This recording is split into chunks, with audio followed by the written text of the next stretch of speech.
Assalamualaikum warahmatullahi wabarakatuh. Perkenalkan, nama saya Rati Irmasari dengan NIM 0705201015 dari Fisika 1. Di sini saya akan menjelaskan tentang pasar saham, saham, obligasi, dan derivatif.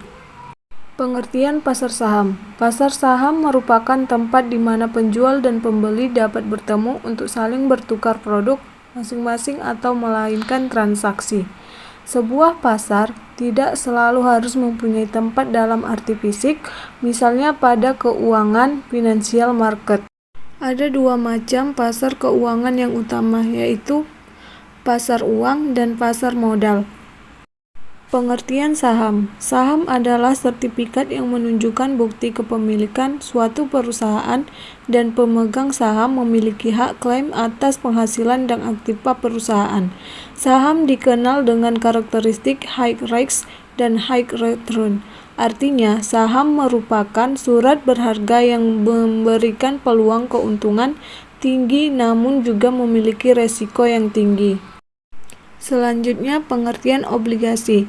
Obligasi adalah sertifikat yang berisi kontrak antara pemodal dan perusahaan yang menyatakan bahwa pemodal tersebut telah meminjamkan sejumlah uang kepada perusahaan.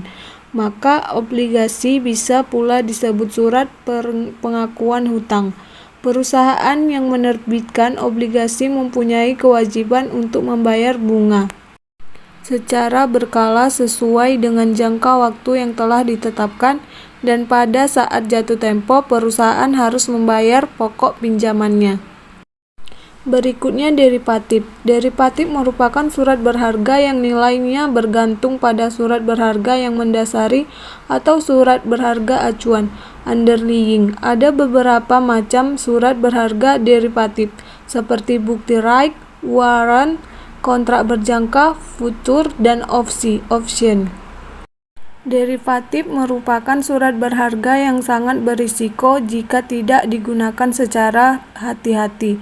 Meskipun demikian, derivatif juga dapat digunakan untuk mengurangi risiko atau sebagai investasi spekulatif.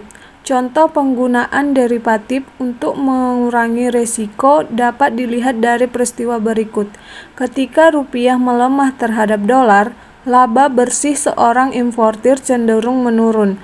Importir ini dapat mengurangi risiko dengan membeli derivatif yang meningkatkan nilai labanya ketika nilai rupiah menurun. Tindakan importir seperti ini disebut operasi hedging atau lindungi nilai pemagaran. Tujuannya adalah untuk mengurangi risiko.